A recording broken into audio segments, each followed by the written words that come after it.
하나님 말씀 함께 보겠습니다. 사무엘상 9장 15절에서 24절까지의 말씀입니다. 한 절 제가 읽고 한 절 찬양대 읽고 한 절 온 회중이 함께 읽겠습니다. 사울이 오기 전날에 여호와께서 사무엘에게 알게 하여 이르시되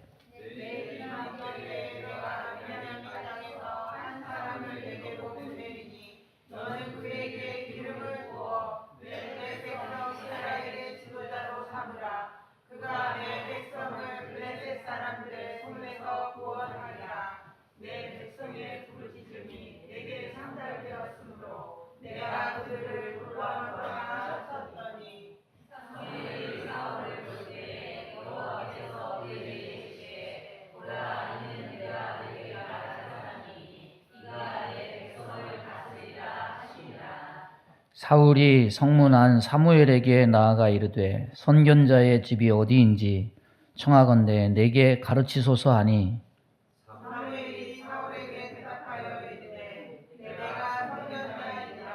너는 내 앞서 산당으로 올라가라. 너희가 오늘 나와 함께 먹을 것이요 아침에는 내가 너를 보내되 내 마음에 있는 것을 다 내게 말하라.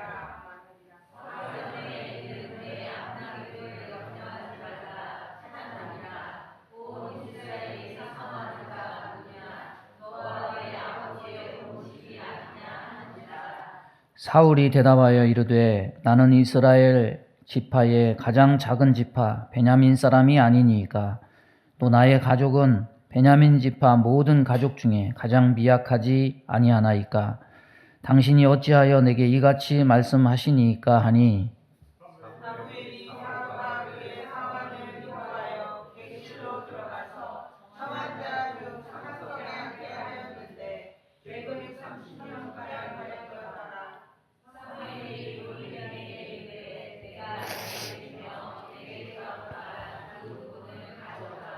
다 같이 함께 하겠습니다. 요리인이 넓적다리와 그것에 붙은 것을 가져다가 사울 앞에 놓는지라 사무엘이 이르되 보라 이는 두었던 것이니 내 앞에 놓고 먹으라. 내가 백성을 청할 때부터 너를 위하여 이것을 두고 이 때를 기다리게 하였느니라. 그날에 사울이 사무엘과 함께 먹으니라. 아멘. 오늘도 봉독한 말씀 가지고 말씀을 전합니다. 칼빈이 기독교 강요를 썼습니다. 거기 1권 16장에 하나님의 섭리에 대해서 말씀을 합니다. 우연으로 보이는 것도 사실은 우연이 아니라 하나님의 뜻에 의한 것이다. 그 우연이라는 것은 모든 게 정해져 있다는 운명론을 말하는 것이 아니고 만물의 조성자, 만물의 통치자이신 하나님은 모든 것에 절대 주권을 가지고 있다. 이것을 말하는 겁니다. 마태복음 10장 29절 보면은 참새 2마리가 한 아사레온에 팔리는 것이 아니냐. 그러나 너희 아버지께서 허락하지 아니하시면 그 하나도 땅에 떨어지지 아니한다. 말씀합니다.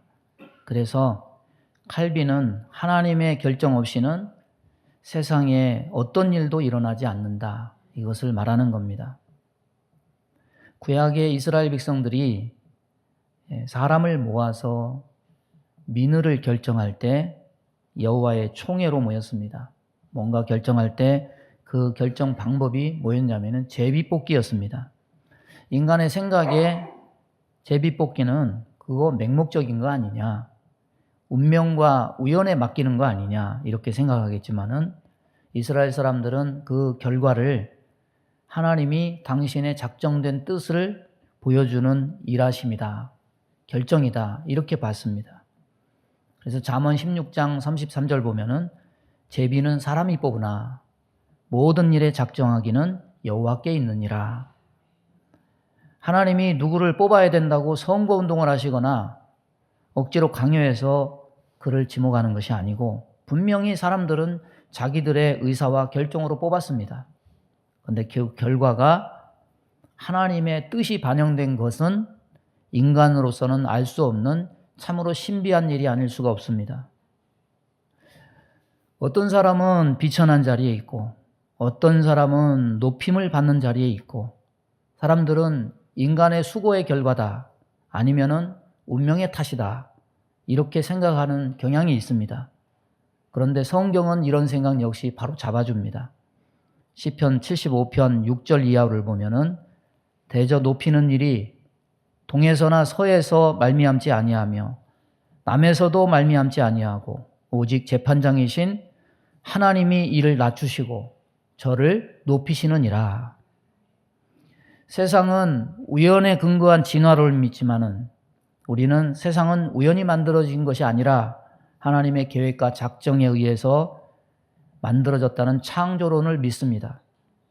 이것은 하나님의 섭리 중에 제일 최고의 섭리로 꼽습니다. 하나님의 섭리는 하나님께서 하시고자 하시는 일을 지혜로 작정하시고 일단 작정하신 것을 권능으로 수행하고 계시고 하나님을 만물의 지배자요 통치자로 보는 겁니다. 오늘 본문은 이 하나님의 섭리에 대한 내용을 담고 있습니다. 사울이 사무엘을 만난 것, 사울 개인적으로 보면 분명히 개인의 의지에서 시작되고 우연히 만나게 된 결과입니다. 그러나 이와 다른 면이 있음을 말씀은 보여줍니다. 15절, 16절은 그 전에 먼저 있어진 하나님의 계획과 하나님의 섭리에 대해서 설명하고 있습니다. 하나님께서는 사무엘이 사울을 만나기 하루 전에 베냐민 출신의 사울이라는 사람을 내일 이맘때에 만날 것이니 그에게 기름을 부어서 이스라엘의 지도자로 삼으라. 사무엘에게 알려주셨습니다. 그리고 17절을 보면 하나님은 사무엘이 사울을 볼 때 바로 어제 말했던 그 사람이 이 사람이니라 말씀을 해주셨습니다. 이로써 우리는 사무엘과 사울의 만남이 우연이 아니라 개인의 의지가 아니라 하나님의 섭리 가운데 이뤄진 것임을 알 수가 있습니다. 인생의 퍼즐은 인생을 만드시고 그것을 계획하시는 하나님만이 맞출 수가 있고 바로 보실 수가 있습니다. 성경에 보면 성막에 기름을 바르는 모든 기구들, 색깔, 치수, 재료 이 모든 것들은 인간이 선택한 의지의 결과가 아니고 지목된 것입니다. 사람도 다르지 않습니다. 기름을 붓는 사람, 왕, 제사장, 선지자, 사람이 선출해서 투표로 뽑는 선출직이 아니라 하나님에 의해서 지목된 사명입니다. 그를 만나기까지의 과정까지 하나님은 세밀하게 세세하게 마치 성막의 치수와 색깔과 재료를 지목하듯이 섬세하게 섭리하십니다. 무엇을 의미하느냐? 이스라엘의 왕은 이방인들처럼 사람이 세우는 것이 아니라 하나님이 작정하고 세우신 것이다. 이것을 보여주는 겁니다. 우리는 사울을 왕으로 세우기 위한 이 모든 섭리 속에서 이것을 발견해야 됩니다.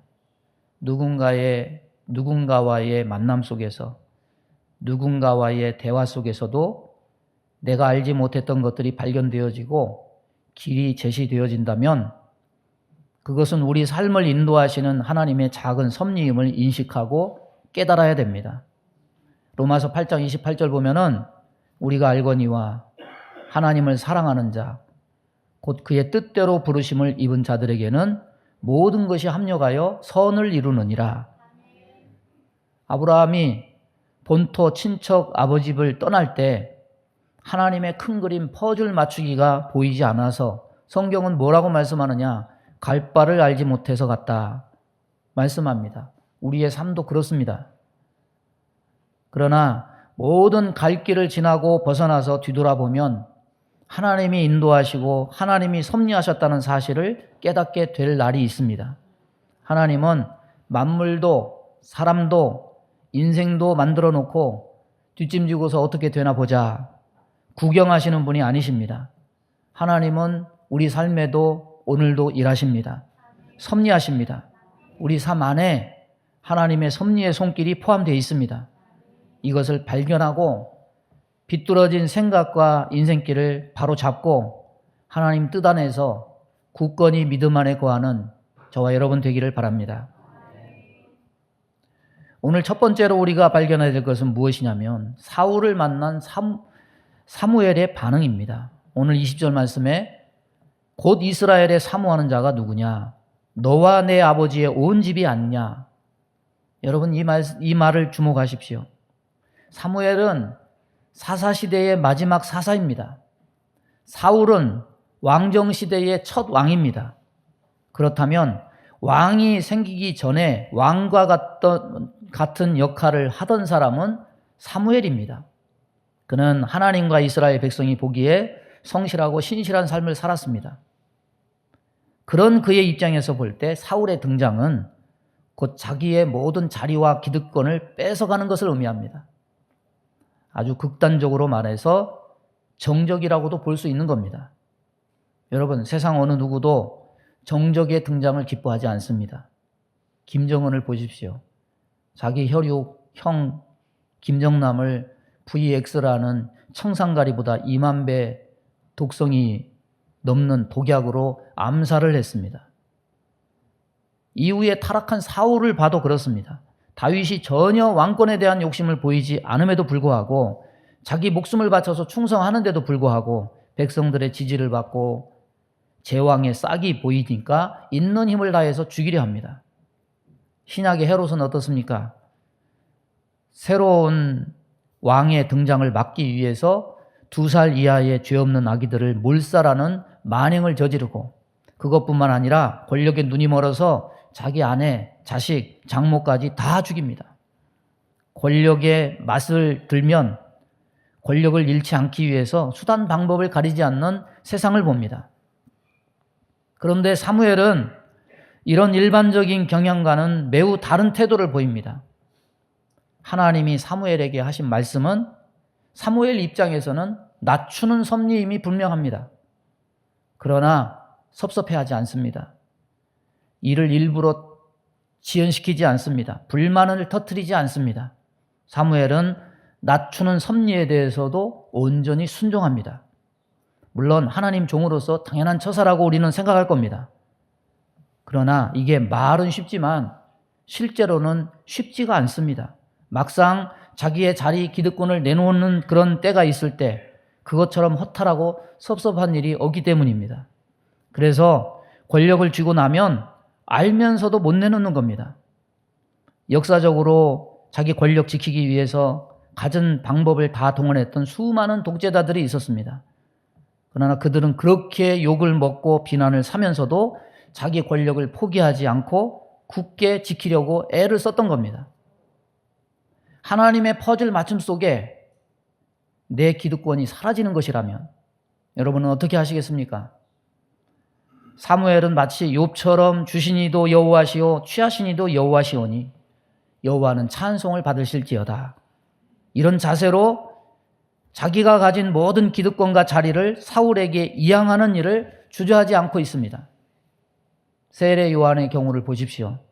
예수님의 활동으로 세례 요한의 입지가 약해지니까 이거를 두려워한 제자들이 투덜거리니까 예수님을 질시하는 발언을 하니까 세례 요한은 뭐라고 했습니까? 그는 흥하여야 하겠고 나는 쇠하여야 하리라. 여러분 성경을 제대로 한 번만 읽어보면은 사실 신앙의 길은 우리에게 기득권을 지켜주겠다고 말하기보다는 십자가를 지라, 원수를 사랑하라, 좁은 길을 가라, 자기를 부인하라. 아멘 하는 사람이 한 사람도 없어요. 먼저 그의 나라와 그의 의를 구하라. 이런 말로 가득 차 있어요. 그러나 사람들은 이런 말이 옳다는 것을 알기는 알지만 이런 말 듣는 거 별로 좋아하지 않아요. 외면하고 못 들은 척합니다. 그리고 자기를 보호해주는 말, 자기를 위로해주는 신앙, 자기를 지지해주는 신앙, 어렵고 힘들 때 득달같이 나타나서 도와주는 수호신적 신앙을 찾고 있습니다. 인간은 연약합니다. 그래서 위로가 필요할 때가 있습니다. 그러나 그 어떤 것이 우리에게 필요하더라도 하나님의 뜻과 영광에 우선할 수는 없습니다. 하나님의 모든 퍼즐은 인간을 향해 있지 않아요. 땅을 향해도 있지 않습니다. 하나님의 나라를 향해서 있습니다. 영혼을 향해서 있습니다. 내 계획, 내 퍼즐을 위해 살지 말고 하나님의 계획을 바라보면서 우리는 살아야 됩니다. 오늘 찬양 내 찬양 은혜 받았습니다. 귀한 찬양 감사합니다. 구주여 광풍이 불어. 저에게는 사연 있는 찬양이에요. 신혼여행 길에 탄 배에서 그 밤에 진짜 풍랑을 만났습니다. 배가 앞뒤 좌우로 출렁이는데 가만히 있을 사람이 없죠. 저도 토하고 아내도 토하고 정신은 혼미하고 난리가 났어요. 뉴스에도 나오고 저희를 보냈던 장모님 댁에서는 안절부절 발을 동동 굴렀습니다.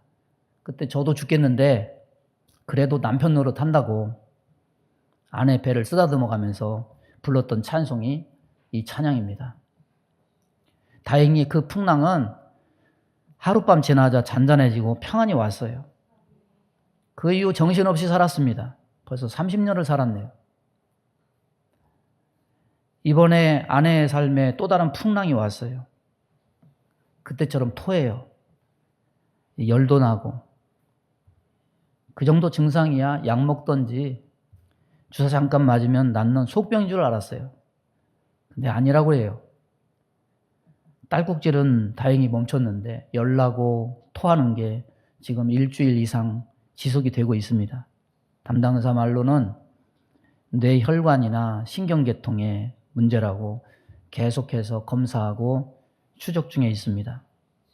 아내는 신혼여행 때 풍랑을 만났던 그때처럼 저에게 말해요. 손 얹고 기도해달라고.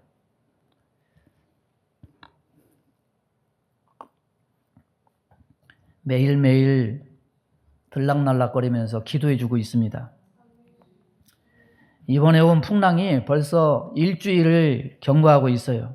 그러다 보니까 많은 분들에게 염려를 끼쳐서 죄송하고 또 더불어 기도해 주시니 감사하고 그렇습니다. 우리 가정에 나의 삶에 왜 이런 일이 생길까? 다행히 이런 원망 같은 마음은 없습니다. 하나님의 퍼즐 맞추기를 인간인 제가 감히 어떻게 다 알겠습니까? 그런데 하나님의 퍼즐 몇 개 정도는 알 수 있을 것 같아요. 느껴지는 것이 3가지가 있어요. 첫째는 뭐냐면 아내가 집에도 없고 교회도 없습니다. 30년 동안 아내가 제 옆에 없었던 적이 없어요. 집에나 목회에서나 항상 아내는 제 곁을 지켰습니다.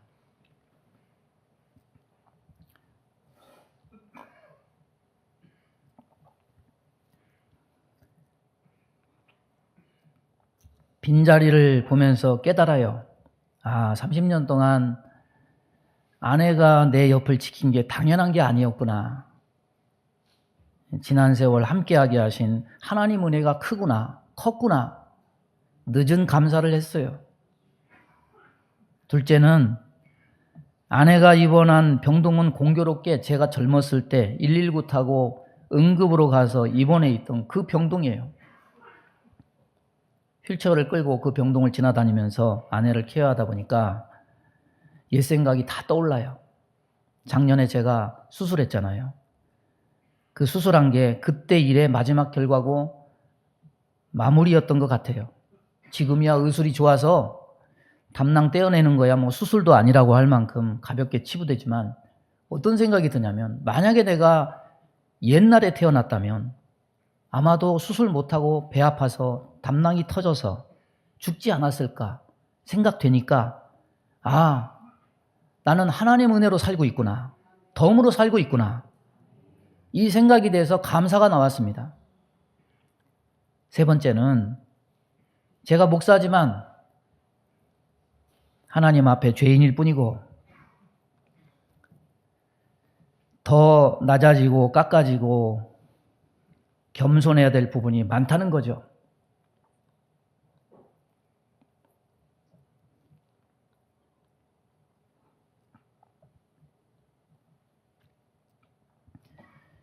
제가 나를 모르고 바로 서야 될 부분이 많으니까 나를 더 온전케 하시려는 하나님의 손길이구나. 이렇게 생각되었습니다. 하나님은 우리가 자신을 아는 것보다 더 우리를 잘 아시고 우리의 필요한 것을 더 아십니다.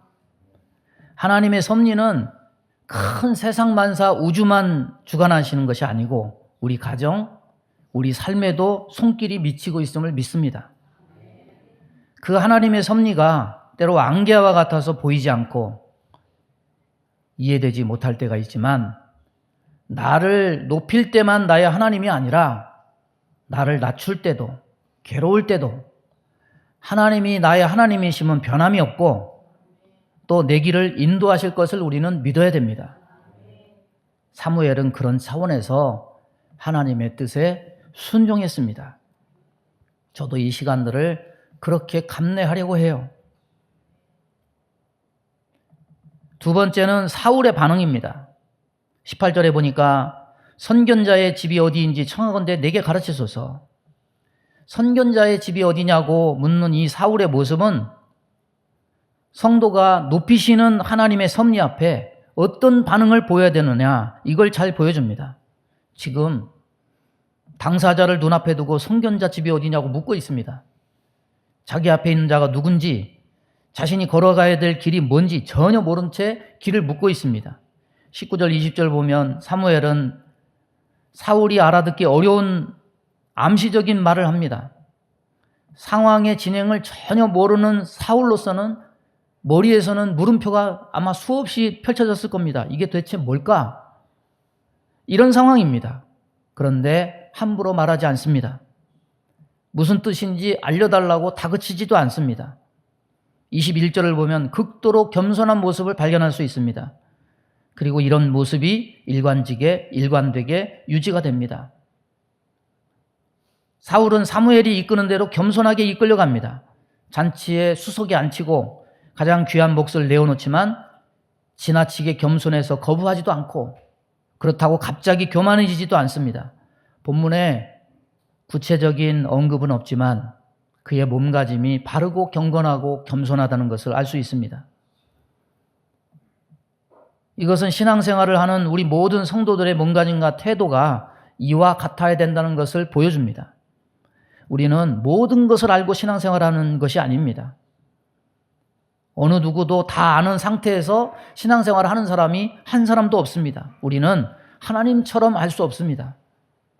사도 바울은 뭐라고 그랬습니까? 우리는 부분적으로 안다. 그리고 예언도 부분적으로 안다.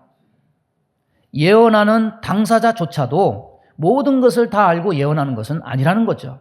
그래서 사무엘조차도 사울이 실상 누군지도 잘 모르는 상태에 있습니다. 그 또한 하나님께서 가르쳐 주신 만큼만 알고 있습니다. 전날에야 사울이 올 것을 알았고 또 하나님께서 지시하셔서야 그가 사울인지 알아봤습니다.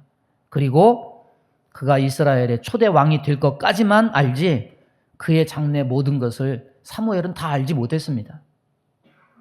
그런데 하물며 우리가 뭘 안다고 말할 수 있습니까? 신앙생활 조금 했다고 해서 마치 다 아는 것처럼 함부로 말하고 경거망동할 수 있습니까? 우리는 다 순례자입니다. 이 땅의 주인이 아니라 나그네입니다. 목적지는 분명하지만 하루하루 사는 길이 다 안갯길과 같습니다. 그래서 다만 하루하루 이 땅과 우리 생의 주인이신 하나님의 손에 이끌려 사는 존재들입니다. 우리는 철저히 하나님의 섭리와 주관과 경륜 속에 살아갑니다. 그래서 우리가 태생적으로 원래 경건한 자라서, 원래 겸손한 자라서가 아니라 인간의 실존 상태를 알게 되면 될수록 절대 하나님 앞에서 머리를 숙일 수밖에 없고 경건해질 수밖에 없고 겸손해질 수밖에 없습니다. 알면 알수록 무지가 더 드러납니다. 무력한 것이 더 드러납니다. 무능함이 더 드러납니다. 그러므로 우리는 묻고 또 묻는 겸손과 항상 몸가짐을 단정히 하고 바르게 함이 있어야 됩니다. 높이시는 하나님의 퍼즐을 경험할 때 겸손하게 반응하는 이것이 사실은 삶을 하나님의 주도하에 맡겨서 성공에 이르게 하는 지혜로운 처신인 겁니다. 사울이 얘기합니다. 21절 보니까 나는 이스라엘 지파의 가장 작은 지파 베냐민 사람이 아니니까 또 나의 가족은 베냐민 지파 모든 가족 중에 가장 미약하지 아니하냐니까. 겸손한 말이지만 사실이기도 했습니다. 진짜 연약했습니다. 여러분, 베냐민 지파는 처음부터 약한 지파가 아니었습니다. 그런데 사사기 끝에 뭐가 있습니까? 이스라엘 11지파와 베냐민 지파의 내전이 벌어졌습니다. 괴멸 직전까지 갔습니다. 그래서 사울이 등극하기 직전인 당시만 해도 이런 상처가 다 아물지 않은 상태입니다. 아직도 온전한 지파로서 세력이 회복되지 못하고 있었습니다. 그런데 놀랍게도 하나님께서 그 지파를 높여주시고 하나님께서 이스라엘 초대 왕을 베냐민 지파 약한 지파에서 택하셨습니다. 왜 그렇습니까? 그래야만 그를 통해 이스라엘을 구원해도 그것이 인간의 힘이 아니라 하나님의 도우심으로 된 것을 사람들이 인식할 수 있기 때문입니다. 여러분, 만일 처음부터 강력한 지파였던 에브라임이나 유다 지파에서 왕을 배출했다고 가정해보면 다 사람들은 교만했을 겁니다. 자기가 잘나서 그렇게 된 줄로 알았을 겁니다. 여러분, 북이스라엘 지파를 보십시오. 에브라임 지파에서 나왔습니다. 겸손한 왕이 하나도 없습니다. 자기가 잘나서 그렇게 된 줄 압니다. 베델과 단에 우상을 숭배하게 한 것을 보면 강한 자가 높은 지위를 갖는 것이 얼마나 위험한 일인가, 이것을 알 수 있습니다. 여러분, 사울이 약함에도 불구하고 연약한 지파임에도 불구하고 거기서 왕으로 하나님이 세우신 것은 우리에게 무엇을 얘기합니까? 세상에서 힘이 없다고 투덜대거나 절망하지 않기 바랍니다.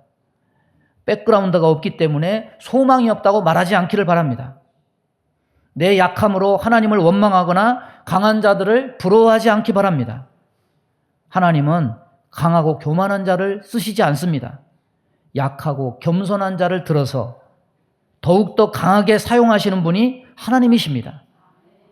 하나님의 섭리 속에 우리가 받는 은혜는 뭡니까? 하나님의 퍼즐 속엔 겸손한 약한 자를 들어서 쓰셔서 강하고 교만한 자를 부끄럽게 하는 계획이 분명히 들어있다는 겁니다.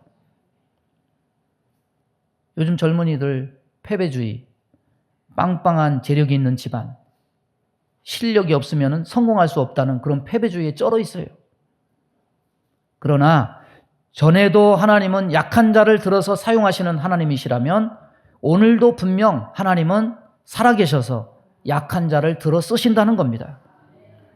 세상에서는 얘기합니다. 잘난 부모 덕에 성공할 수 있다고. 그러나 믿는 자는 그렇지 않습니다. 잘난 부모 덕이 아니라 약한 자를 들어 쓰시는 하나님 덕에 우리는 지위를 얻고 승리할 수가 있는 겁니다. 진리는 변하지 않습니다. 따라서 우리는 세상적으로 약하고 별 볼 일 없어도 신앙 안에서는 소망이 있는 자들입니다. 하나님의 따뜻한 관심과 높이심의 대상입니다. 이렇게 우리 삶 속에 나타나는 하나님의 섭리의 결과로 드러나는 것이 뭡니까? 은혜입니다. 하나님은 은혜를 입히시려고, 만나게 하시려고 때로는 먼 길을 돌아가기도 하십니다. 그래서 예비하신 은혜로 채워주십니다. 영국은 한 나라가 아니죠. 4개의 작은 왕국이 합쳐진 그런 나라입니다. 스코틀랜드가 강한 잉글랜드에게 압제를 받을 때 스코틀랜드의 독립을 위해서 싸운 로버트 브루스라는 사람이 도망을 다녔습니다. 어느 날 쫓겨서 달아나다가 너무 급한 나머지 산속 동굴로 피신해서 숨어 들었습니다. 동굴 속에서 숨어서 숨을 죽이고 밖을 내다보던 그의 눈앞에 뭐가 보였느냐? 거미 한 마리가 동굴 입구에서 내려오는 거예요. 그러더니 계속 거미줄을 치고 있는 것을 봤습니다. 시간이 조금 지나고 자기를 쫓는 무리들이 동굴 입구까지 닥쳤는데 그 사이에 동굴 입구는 온통 거미줄로 덮여 있었습니다. 뒤쫓아오던 무리들이 이걸 보고서 여긴 없어 이렇게 하고 돌아가 버렸어요.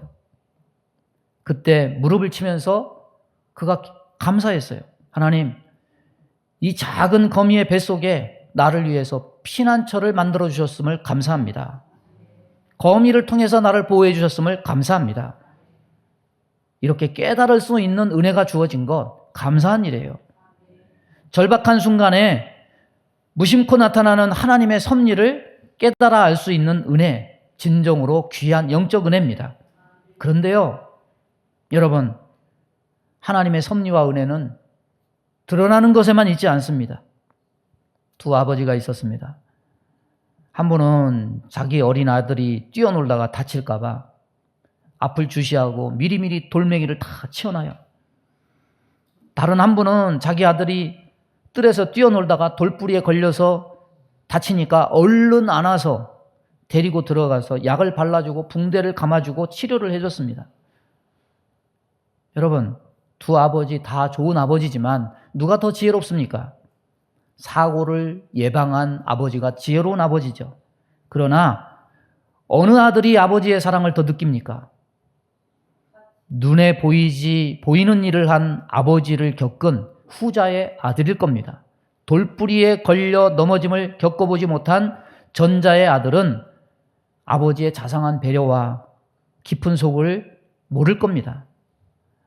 사람들은 사려 깊은 하나님의 은혜를 감사하지 못합니다. 30년 동안 제 옆을 묵묵히 지켜줄 수 있도록 은혜 주신 것임을 이제야 느낀 저처럼 사람들은 그저 그냥 눈에 확인되는 결과를 봐야지만 직성이 풀릴 뿐만 아니라 즉시 죽이라도 끓여 먹을 수 있는 뭔가를 떨어지게 해주면 그것이 하나님의 일하심이고 섭리라고 말합니다.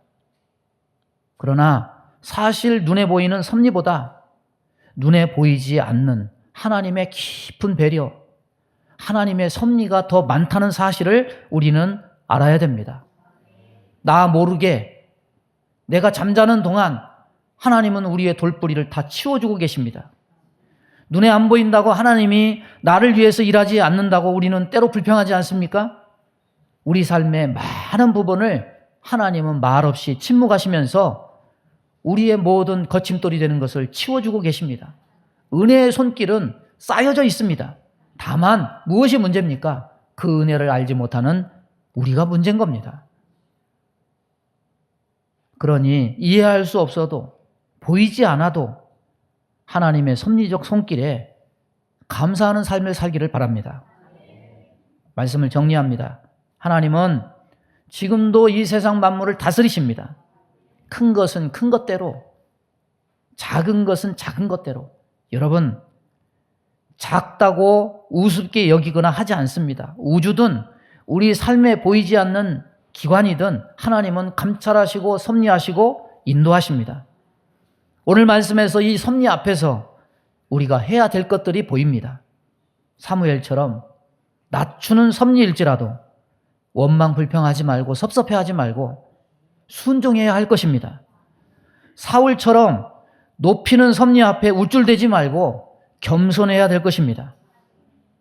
보이는 것에만 감사하다고 하지 말고 보이지 않는 것에도 하나님의 섭리가 있음을 깨닫고 하나님의 은혜에 감사하는 저와 여러분이 되어야 될 줄로 믿습니다. 하나님은 우리 삶의 계획을 가지고 계십니다. 완성된 퍼즐 조각을 보시고 다 아십니다. 그러나 우리는 다만 사무엘처럼 하나님이 보여주시는 만큼만, 알려주시는 만큼만 몇 조각의 퍼즐만 맞출 수 있을 뿐입니다. 하나님은 그 넓고 크고 헤아릴 수 없이 깊은 섭리 앞에 다 안다고 생각하는 것은 교만이고 이제는 다 끝났다고 생각하는 것은 불신앙입니다. 지금은 안개와 같이 희미하지만 하나님은 온전한 퍼즐을 보여주실 날이 반드시 이룰 줄 믿고 우리에게 주신 퍼즐 조각을 맞춰보면서 감사하며 사는 이 삶이 곧 우리가 가야 될 믿음의 길입니다. 우리는 모든 것을 아는 전지자도 아니고 모든 것을 행할 수 있는 전능자도 아닙니다. 왕 노릇 내려놔야 되고 주인 노릇 내려놔야 됩니다. 섭리에 겸손히 순종하고 반응해서 삶에 배어있는 하나님의 은혜를 발견하고 찬양하는 저와 여러분 되기를 주님의 이름으로 축원합니다. 우리 주여 한번 부르고 합심하여 기도합니다. 주여 하나님 아버지 감사합니다. 오늘도 주의 말씀을 주의 백성들에게 허락하심을 감사합니다. 내 삶에 배어있는 하나님의 섭리를 알게 하여 주옵소서. 나를 낮출지라도 원망하지 말고 나를 높인다 할지라도 내 실력으로 인한 줄 알고 교만하지 말고 아버지 앞에 언제나 변함없는 마음으로 주님을 쫓아가는 자들 되게 하여 주옵시고 오히려 보이지 않는 부분에 내가 얼마나 많은 은혜를 하나님 은혜를 받고 있는지를 깨닫고 더욱 은혜 하나님 은혜에 감사하며 아버지 하나님 믿음의 깊이와 넓이와 모든 것이 깊어질 수 있도록 하나님 인도하여 주옵소서. 감사하며 예수님의 이름으로 기도하옵나이다. 아멘. 믿음의 손을 가슴에 얹습니다. 몸이 아픈 곳에 손을 얹습니다. 하나님 아버지, 우리를 지으시고 우리를 인도하시고 선한 길 의의 길로 인도하시고 우리를 장차 하나님 나라로 인도하실 큰 그림과 퍼즐을 하나님은 다 알고 계신 줄로 믿습니다. 인생길 지나는 동안 때로 나를 낮출지라도 원망하지 아니하고 순종하고 때로 나를 높일지라도 교만하고 자고하지 아니하고 겸손할 줄 아는 믿음의 백성 되기 원합니다. 하나님, 보이는 것에만 감사하지 말고 보이지 않는 많은 부분에 하나님의 은혜가 얼마나 세밀한지 이것도 헤아려서 철든 신앙인이 될 수 있도록 인도해 주옵소서. 우리 마음 가운데 원망, 불평, 시기, 질투, 미움, 다툼, 이간질하며 불순종, 불신앙케 하며 불안, 조조, 염려, 근심, 두려움을 주는 모든 어둠은 다 떠나갈지어다. 하나님, 깊은 하나님의 은혜를 느끼고 어려움 속에서도 감사하고 찬양하고 영광 돌리는 삶을 이어갈 수 있도록 세임 덧입혀 주옵소서. 몸이 연약한 곳에 손을 얹고 기도합니다. 손을 얹는 곳마다 보혈로 씻어 주옵소서. 성령의 불로 태워 주옵소서. 여러 가지 인생의 풍랑이는 그 깊은 밤을 지나고 있는 주의 백성들, 하나님 우리 사모님 기억하시고 손을 얹어서 안수하시고 치료해 주옵시고 원인이 제거되게 하여 주옵시고 하나님 섬기는 일에 부족함 없도록 은혜 허락하여 주옵소서. 하나님의 선한 도구로 마지막 사명을 다할 수 있도록 하나님 은혜를 베풀어 주옵소서. 예수님의 이름으로 축복하며 기도하옵나이다. 아멘.